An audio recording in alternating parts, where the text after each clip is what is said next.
सबसे पहले मैं आता हूं ओवरसीज पाकिस्तानियों की तरफ। मैं खुद एक ओवरसीज पाकिस्तानी हूं, मैं उनको रिप्रेजेंट करता हूं।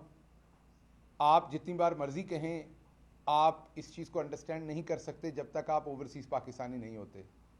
आपके चचा, मामू, भाई, भतीजा, बेटा, वो जब ओवरसीज पाकिस्तानी होते हैं तो आप बिल्कुल समझते हैं कि आप उनका एहतराम करते हैं, बट ना चाहते हुए हम उनकी दिल शिकनी करते हैं। बहुत दफ़ा ना चाहते हुए हम नहीं समझते जब उनके बारे में हम इनसेंसिटिव बात करते हैं। अक्सर तरीका ये होता है कि अगर वो इतने ही मुल्क के वफादार हैं तो वहाँ से छोड़ के क्यों नहीं आ जाते। तो भाई आप इतने अपने गांव के वफादार हैं तो ये जो इस्लामाबाद में नौकरियां कर रहे हैं छोड़ के गांव क्यों नहीं चले जाते वापस। सो इस तरह की स्टेटमेंट दी जाती हैं कि जिसने वहाँ शहरियत ले ली है तो आपने यहाँ घर क्यों खरीद लिया, आपका घर तो उधर था, गाँव में था आपका। बहुत सारे लोग यहाँ आते हैं इस्लामाबाद में, बसते हैं, घर लेते हैं, फिर बच्चे यहाँ पैदा होते, फौत होते हैं तो यहीं दफन हो जाते हैं। तो वहाँ अपने आबा अजदाद की कब्रों में जाके दफन क्यों नहीं होते। इसका मतलब ये नहीं कि आपके गांव की मट्टी से, आपके पुरखों की मट्टी से आपका प्यार कम हो जाता है यहाँ रह जाने से। आपको याद अपना गांव ही आता है, लेकिन प्रैक्टिकलिटीज़ हैं लाइफ की। आपकी प्रैक्टिकलिटीज़, आपके बच्चे यहाँ पढ़ते हैं, फिर आपको यहाँ घर चाहिए, फिर आप यहीं के होके आबाद होके, लेकिन आपका दिल वहीं होता है। आपको कोई नहीं कह सकता कि अगर आप कोयटा से आए हैं तो आपने कोयटा से बेवफाई कर दी, अगर आप फैसलाबाद से आए हैं तो आपने फैसलाबाद से बेवफाई कर दी। तो ओवरसीज़ पाकिस्तानियों का इस टाइम आपके मुल्क की जो एक्सपोर्ट है उससे कहीं ज़्यादा ओवरसीज़ पाकिस्तानी आपको डॉलर भेजते हैं। ओवरसीज़ पाकिस्तानियों का पैसा तो चाहिए। ओवरसीज़ पाकिस्तानी पैसे देते वक्त वीवीआईपी हैं, लेकिन ओवरसीज़ पाकिस्तानियों को तीसरे दर्जे का शहरी समझना है। बताएं ज़रा कौन सा मुल्क है जहां पर वोट का हक नहीं दिया जाता। इवन ओवरसीज़ पाकिस्तानी इंग्लैंड जाते हैं ना, अभी उन्हें नेशनैलिटी नहीं मिलती तो उससे पहले वोट का हक उनको मिल जाता है वहां पे। अभी वो पाकिस्तान की नेशनैलिटी पे होते हैं। अमेरिका के अंदर आप जाते हैं, अभी आपको नेशनैलिटी नहीं मिलती तो कुछ चीज़ों में आप सदर का वोट नहीं डाल सकते, बाकी कुछ चीज़ों में आप वहां भी वोट डाल सकते हैं। तो वो जो आपके लोगों को पराए मुल्कों में जिनके साथ आपकी उस तरह से हुब्बुल वतनी नहीं होती, वो आपको वोट का हक देते हैं। लेकिन यहां पर वो शहरी जिसकी माँ, बाप, बहन, भाई सब कुछ यहाँ है इस मुल्क में, जो डॉलर यहाँ बेचता है। दूसरे लफ्ज़ों में मुझे पता है ये बड़ी, यहाँ पर रहने वाले लोगों को ये बड़ी तहकीर लगती है जब ये बात की जाती है। ऐसे लगता है जैसे वो कोई भीख भेज रहे। नहीं, ऐसा नहीं है।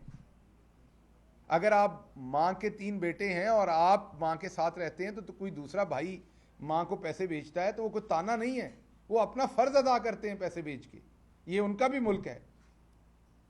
तो जब ये बात की जाती है ना ओवरसीज़ पाकिस्तानियों के डॉलर से पाकिस्तान चलता है, तो यहाँ पे रहने वाले अक्सर दोस्त इसको तहकीरी जुमला समझते हैं। ये तहकीर नहीं है।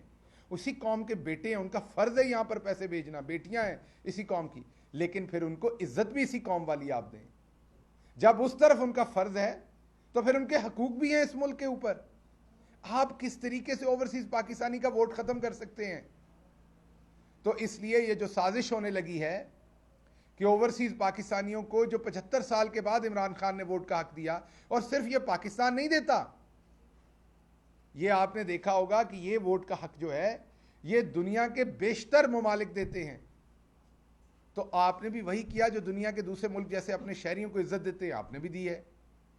आपका जो ओवरसीज़ पाकिस्तानी है वो तो ज़्यादा कंट्रीब्यूट करता है हर लिहाज से, उसका दिल तो ज़्यादा धड़कता है यहाँ पर। सिर्फ मसला ये कि उनमें पीटीआई के वोटर ज़्यादा हैं।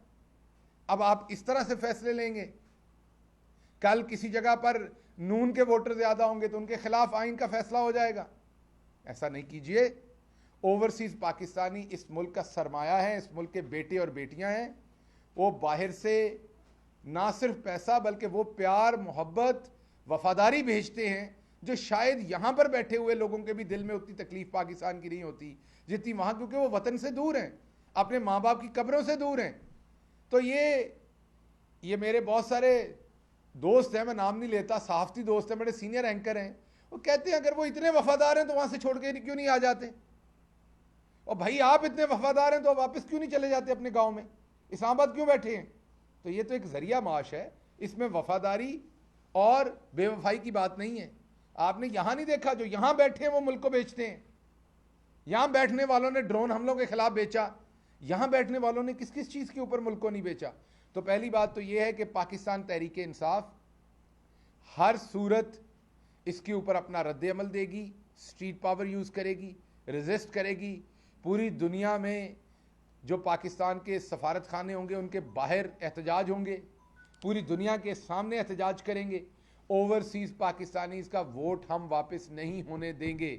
और ये मेरा वादा है ओवरसीज पाकिस्तानियों के साथ कि इमरान खान ने जो उनको हक दिया है, 75 साल के बाद पहली दफा किसी लीडर ने उनकी इज्जत की है, उनके हक को माना है और अपना फर्ज अदा किया एज अ लीडर होते हुए, उनको हक दिया वोट का। उस हक के तहफ़्फ़ुज़ के लिए इंशाल्लाह हर मुमकिन इक़दाम करेंगे और मैं उनके साथ हर जगह पे खड़ा हूँगा ओवरसीज़ पाकिस्तानी के साथ। ये वोट का हक जो है ये उनकी इज्जत है, ये उनकी नामूस है, इसको इनको ओवरसीज़ पाकिस्तानियों के हाथ से ये नहीं छीनने देंगे। और दूसरी मेरी गुजारिश है जो इंग्लैंड में बैठे ओवरसीज़ पाकिस्तानी हैं कि आज ये खुद अपने एक ओवरसीज़ भगौड़े के पास मिलने गए हुए हैं, तो इनको बताएं कि आपके ओवरसीज़ लीडर जो बाहर बैठे हुए हैं, जो एक क्राइम मिनिस्टर जो 40 अरब के अंदर मतलूब है यहाँ पर, जिसके ऊपर करप्शन के केसेस हैं, मकसूद चपड़ासी का जो पार्टनर है, वो अपने पूरे जत्थे के साथ आज इंग्लैंड में जा रहा है, पहुँच गया है। वहाँ पर एक जो मफरूर भगौड़ा ओवरसीज़ बैठा हुआ है, उससे पाकिस्तान के फाइनेंस को डिस्कस करने, पाकिस्तान की फॉरेन पॉलिसी को डिस्कस करने, पाकिस्तान की हुकूमत के बारे में मुशावरत करने। और ये वही शख्स है जिसके बारे में अदालत का फैसला है कि वो कोई ऑफिशियल ऑफिस होल्ड नहीं कर सकता क्योंकि वो फ्रॉड है, क्योंकि वो एक मुजरिम है, वो सज़ा याफ्ता है। तो मैं अदालत से गुजारिश करूँगा कि अदालतों के दरवाजे खोलें और बराए मेहरबानी इसके ऊपर इंसाफ दें कि किस तरीके से पाकिस्तान का चले। हैं तो वो क्राइम मिनिस्टर, एक इम्पोर्टेड हुकूमत है, वो पाकिस्तान के ऊपर मुसल्लत हुकूमत है, लेकिन ये ज़रूर बताइए हमें कि किस तरीके से आप ये इजाज़त दे सकते हैं कि आपने वहाँ पर एक जो मुजरम है उसको पाकिस्तानी हुकूमत जो है वो जाकर रिपोर्ट कर रही है।